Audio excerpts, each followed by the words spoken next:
these gig apps come up with the dollars that they offer us on these opportunities. We're going to talk about that on this segment of the Gig Geezer.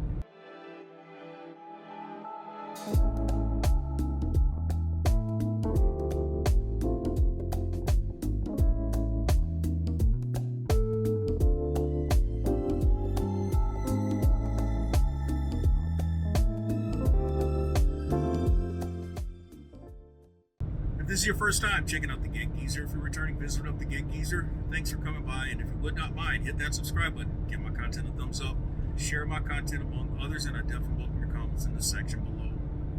I've mentioned on multiple occasions how last mile gig apps are my single largest earning category in my business enterprise. The second largest earning category would be the brokered opportunities. Then gig food delivery apps, which is divided between on-demand orders and catering orders. And lastly, other 1099 opportunities / cash gain. Now, I mentioned in this segment of the Gig Geezer how gig apps are attractive in that it gives us fairly quick access to dollars that we earn. Most of the gig apps pay within 2 business days. There are some that lag and that they may pay, but they may lag, but most of them pay within 1 business week. I do know of a hybrid of a situation, and in fact, two hybrid situations in which they pay only twice a month, or 3 weeks after it's 3 weeks following the Friday of which the opportunity was completed. So that means if it were completed on a Wednesday, 3 weeks after that Friday, that's kind of what it amounts to. The fact that there's a relatively quick turnaround of the monies that we see, that is why we come out here as we do. And some of us have been able to make it work better than others. And it's to no discredit to those who've yet to make it work as how some of us out here have been able to do so. Now, I also mentioned in this segment of the Gig Geezer, the same segment, how many of us are not seeing the same dollars offered on the same gig opportunities that we saw a year ago. And in part, I posed this truism that name me one gig app over time that pays its drivers more than what it did when you first was onboarded on the app. And I can't think of one in which they've increased the pay. They've all decreased the pay some way, somehow, as a way of trying to stay financially solvent, or to ensure that they have financial liquidity, or bottom line, to stay in business.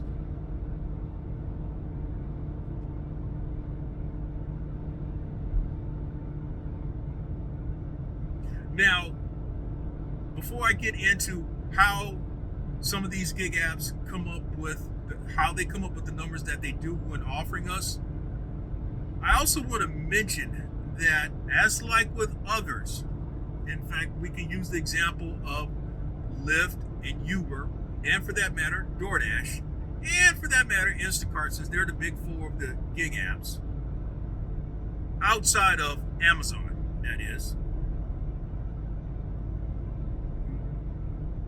It is safe to say that many of them offered what they offered in the beginning to entice people to work the app. Additionally, they were operating on house money, in that they were operating on investors' money. But yet, over time, these apps have had to answer to these investors, because they're not going to pump millions and billions of dollars just to be pumping them. They're going to want to see a profit. They want to see a return on their investment. And so one of the ways that they begin to rein in their costs and try to put themselves in a financially healthier position is to cut on the labor part, the human part. That's one reason why apps like Uber and DoorDash have resorted to talk of using drones, like with DoorDash, or with Uber, it's infamous autonomous vehicles. So basically, if you don't have a human that you're paying, then you're in a much more advantageous position. That's really the bottom line. So now, I've talked for about 5 minutes or so into this segment of the Gig Geezer, and of course, if you like the content that's been provided in this segment or in any other segment, hit that subscribe button, give my content a thumbs up, share my content among others, and I definitely welcome your comments in the section below. Now, what I'm about to share with you is based on my interaction with certain gig apps. I'm not naming names though, but it's been multiple gig apps. In fact, as late as today, Thursday, June 6, 2024, I actually reached out to one gig app to confirm whether what I have formulated is still accurate. But what I could say, generally for all these apps, there are these components that factor into how they come up with the dollar amount that they supposedly offer. And that is, they say that it's distance, miles driven from the pickup location to the delivery location. Then they also say the amount of time that it takes, at least based on their calculations, to complete the work. Then they say it's based on urgency. Urgency in that if this is something that has to positively be done this day in a certain period of time, or the weight of the item or items that are to be delivered, and that's debatable. And I'll give you a couple examples of that. And then it's also based on their agreement with what they say are their partners, or the actual stores, retail outlets, or whomever it is that is using the app to have something delivered. These are basic components that all the apps are going to say. And then there's also what some will also throw in, their proprietary information. Their whatever it is that is private to them, that helps them to calculate everything. Now, I've mentioned a few times already, as late as this segment of the Gig Geezer, when some of these apps deal with aggregators, the aggregator has already negotiated a contract with certain retailers, either retail wholesalers or retailer outlets, and so they have a contract that's in place. In fact, I've kind of mentioned about that in some Gig Geezer segments from 2023. And I can tell you, at least based on my experience with one aggregator, those rates are shitty.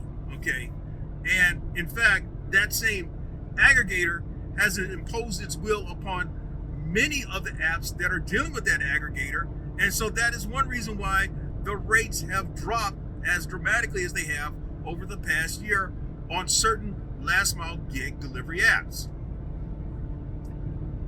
So that's in general what most apps are going to tell you.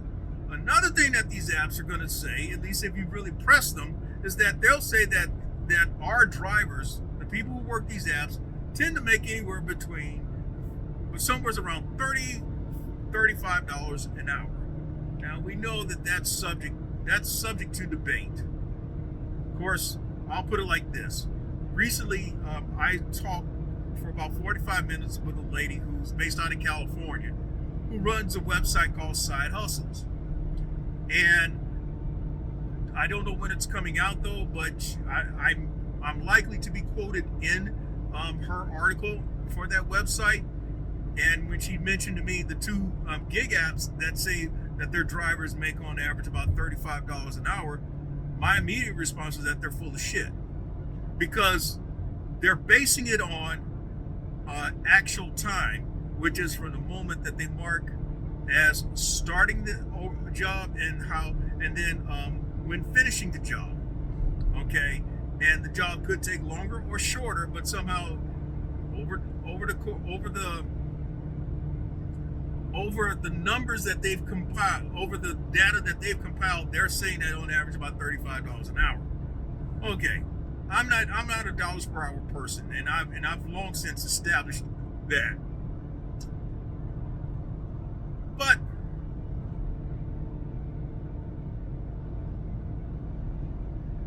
when talking to another gig app, what they told me, in fact, now the reason why I've not been so quick as to show actual screenshots of conversations is because some of the screenshots have kind of phased out on my phone, either because I deleted them or purged my memory, and so I no longer have those screenshots. So that's on me. But I am telling you, based on actual interaction, what these apps have shared with me.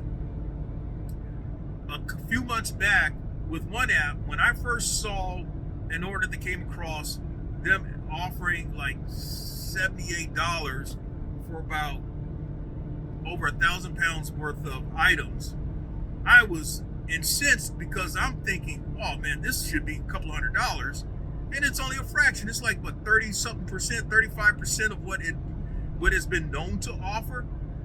And then I saw another one. It was like 1,100 pounds, and they were offering $48. And I think after I had them to kind of recalculate it, what they did was they threw in some adjustments that you normally would. They threw in some adjustments, and so it turned out to be, instead of $48, it turned out to be like $67. And I told them, fuck it, man, I'm not gonna do this shit. I'm backing out of this. But that was a couple months ago. Now it's commonplace. Now, one of the arguments is that, well, the reason why they've gotten off of this is because there's been enough people to accept the shit. That may be true.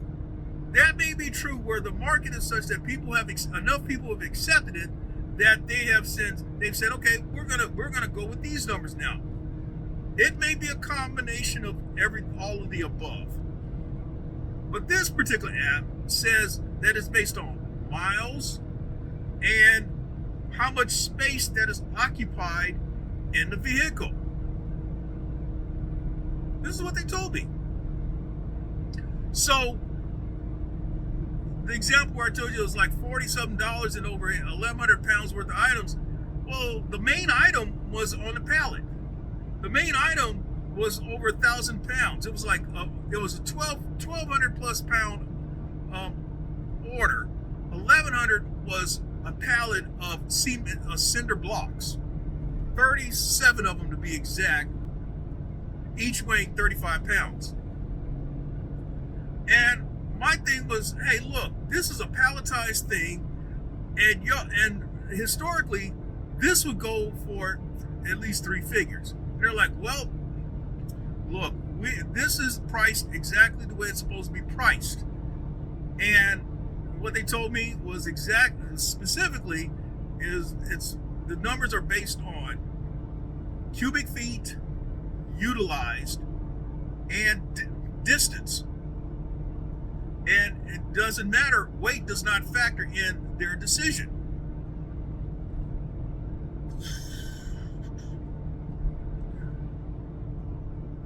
So that threw a loop, because then a pallet is what, 48 by 48, 16 square feet. And then you figure the size of the pallet is typically, the height of the pallet is typically like 4 foot high. So then you're talking 64 square feet, 4 cube. All right, my van, for example, is 120 by 54 by 72. So that's 10 by 4.5 by 6. So that equals 270 square feet, or cubic feet. So therefore, it was priced accordingly based on what they're telling me. And the weight of it had nothing to do with it. Although although less than 2 weeks prior, which is like the last great order that I'd seen on that app, I had one to come across that paid me $229, and it was a pallet of garden bricks, 2,400 pounds. The pallet was basically what I'd shared, 4 foot by 4 foot and then 4 foot high. And, you know, so that's what really threw me off when they told me that, oh no, this is $67. So what had happened was they had genuflected to the aggregator, and also they also figured that they need to rein in their costs by cutting the rates as they have. Now, another app, a third app that I'm going to share with you, I did an order earlier in the year that paid $175. A few weeks later, the same gig, covering the same distance, same responsibilities or same job to be done. It was being offered at $144, and I'm wondering, why are you cutting? Why is it $30 less? Well, they say there's market conditions that have to do. A lot of it has to do with market conditions and prices. The rates are going to fluctuate and all. I'm like, man, y'all full of shit. So I said, unassign me from this, because I'm like, y'all just trying to get over on people. You're looking for a thirsty to do it for less. That's kind of what I determined to myself. But yes, so they say market conditions. So if enough people take stuff at lower rates, that gives them reason based on their algorithm to offer it for less. Of course, other factors, distance, supposedly time that is related to the job, and also weight. So, what can you do with all this? I've talked for over 15 minutes now in this segment of the Gig Geezer. What can you do with that type of information where I'm telling you that basically there's factors of the urgency of what needs to be done, distance, who they're dealing with, who they have a contract with, maybe weight, maybe distance, and maybe time that's involved, and then maybe market conditions. What can you do with all this stuff? Well, in application,